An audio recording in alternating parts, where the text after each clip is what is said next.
Donc, à travers cet axe, donc axe de questions, que je pose globalement à tous les petits jeunes qui prennent des consultations pour savoir si c'est le moment ou pas de commencer à passer de l'autre côté, je leur explique tout simplement tous ces fondamentaux et sur le papier, s'ils les valident tous de manière unanime, il n'y a pas de négociation par rapport à ça, pourquoi pas envisager plus de le faire. Envisager de nouveau.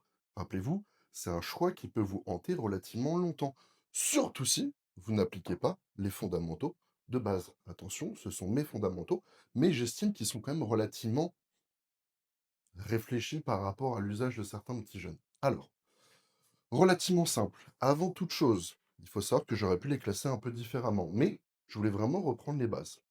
Si vous souhaitez passer de l'autre côté, il faut vous assurer à 100% que le training soit à jour. Le training est, selon moi, le levier numéro un pour être capable de rentabiliser ce que vous allez faire. Si vous êtes débutant, si vous êtes intermédiaire, que vous ne savez pas vous entraîner, il n'y a pas de standardisation, vous n'avez pas de logbook, vous n'avez pas fait vos preuves au niveau de l'entraînement, oubliez, ça s'arrête ici. On part du postulat que c'est relativement good. Une diète, est-ce que vous savez suivre une diète 7 jours sur 7, 365 sur 365? Oui, OK, c'est déjà pas mal. À travers cette notion de diète, est-ce que vous savez répartir correctement vos macros?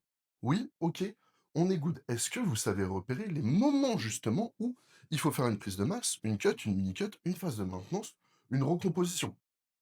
On parle donc de roadmap. Oui, si c'est de nouveau pas le cas, vous n'avez jamais fait de PDM, jamais de cut, jamais de mini cut, jamais de maintenance, jamais de recomp, hop, on s'arrête à numéro 3 et on revient dans quelques années une fois qu'on a validé tout ça. Quatrième étape, entre guillemets, quatrième axe, l'environnement. Est-ce que vous avez un boulot stable? Est-ce que vous gagnez, entre guillemets, bien votre vie? Je ne dis pas qu'il faut gagner 10 000 euros, mais il faut surtout éviter d'être à zéro à la fin du mois, parce que bien évidemment, prendre ce genre de choses, ça a un coût, même si c'est de moins en moins cher, malheureusement, entre guillemets, mais c'est les coûts cachés long terme et autour de la santé qui, à chaque fois, vous font défaut. Et à chaque fois, quand on est en consultation et que je dis, bah, falloir faire ça, faire ça, faire ça, j'ai pas les moyens, et bah, boum, de nouveau, ici, vous mettez une croix et vous revenez dans quelques années pour avoir quelque chose de relativement périn. Si ce n'est pas périn, votre pratique ne serait pas pérenne, vous allez risquer d'avoir des problèmes, et donc, de nouveau, c'est absolument pas smart. L'environnement, donc, le boulot, relation de couple, est-ce que tout se passe relativement bien? Si c'est déjà tendu à la maison, je vous le déconseille. Après, de nouveau, ce ne sont que des conseils. Est-ce que émotionnellement et intellectuellement, vous êtes à jour? Est-ce que vous êtes déjà dans une situation très borderline? Est-ce que vous souffrez déjà beaucoup, de troubles anxio-dépressifs? Si c'est le cas, je conseille absolument pas non plus. Et attention, c'est pas parce que vous validez tout que c'est forcément bon choix aussi à la fin. Dernier point qui va faire la liaison avec ma santé, les finances, on a déjà parlé. Si vous êtes dans le rouge financièrement, oubliez. S'il vous reste très honnêtement très peu sur la fin du mois pour faire du body, même si vous avez la capacité financière d'acheter ce qu'il faut, je vous le conseille pas. Pour moi, il faut un réel matelas tous les mois, tout simplement, parce qu'on fait le switch direct avec la santé, qui est extrêmement important. Niveau santé, je vais le prendre dans le désordre. Est-ce que vous avez des antécédents familiaux? Si vous avez des problèmes cardiaques, des problèmes intestinaux, des problèmes neurologiques dans la famille, on oublie. Est-ce que vous avez des antécédents traumatiques? Oui, vous avez eu quadruple fracture du col du fémur, vous n'avez plus de possibilité de faire du squat, le membre inférieur, je ne peux plus trop le travailler. Vous n'allez pas pouvoir rentabiliser au maximum ce que vous voulez faire. Ça se discute par rapport à vous. Est-ce que vous avez des antécédents chirurgicaux? Oui, je me suis déjà fait opérer telle et telle chose, ça s'est pas forcément bien remis. Potentiellement, mon système digestif est moins efficace. Potentiellement, ma mobilité de la colonne vertébrale est beaucoup moins efficace. De nouveau, il y a certains trucs qui vont jouer là-dessus négativement. Donc là, pour moi aussi, ici, on oublie. Ici, on oublie. Le traumatique, ça peut se discuter entre guillemets. Et le dernier point, et non des moindres, prise de sang.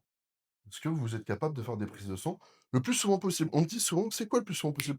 4 6 semaines. Pour moi, si vous êtes capable d'en faire une toutes les 4 semaines, magnifique. Et là, on va me dire, non mais Victor, c'est n'importe quoi. On ne prend pas de risque avec la santé.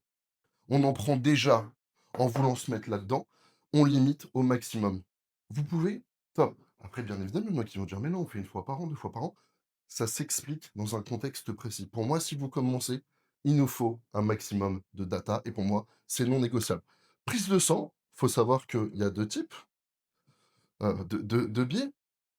Vous avez une ordonnance, donc sur le papier, ça vous coûtera très peu d'argent ou alors vous passez via votre mutuelle ou alors vous payez de votre poche. Si vous êtes relativement carré, que vous aimez les data et que vous voulez des grosses prises de sang, attendez-vous à avoir des prises de sang autour de 400 €.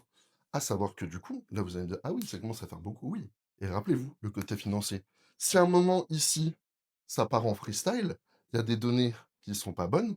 Faut aller voir les médecins spécialisés qui potentiellement ne sont absolument pas pris en charge par la sécu et d'ailleurs je trouve que c'est relativement bien dans notre cas à nous, pas dans le cas des citoyens normaux, parce que ça vous fait prendre conscience qu'à un moment quand vous jouez avec le feu, bah, faut raquer et quand faut raquer, tout de suite, il y a beaucoup moins de personnes.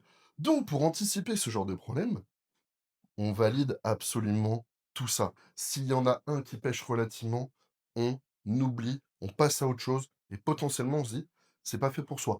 Si on empile tout, c'est le moment de faire des consultations, pardon, avec des coachs qui vous parlent et qui vous ressemblent, pour prendre la température avec plusieurs personnes, pour avoir plusieurs avis. Et à un moment, quand vous avez eu du temps de réflexion, pourquoi pas?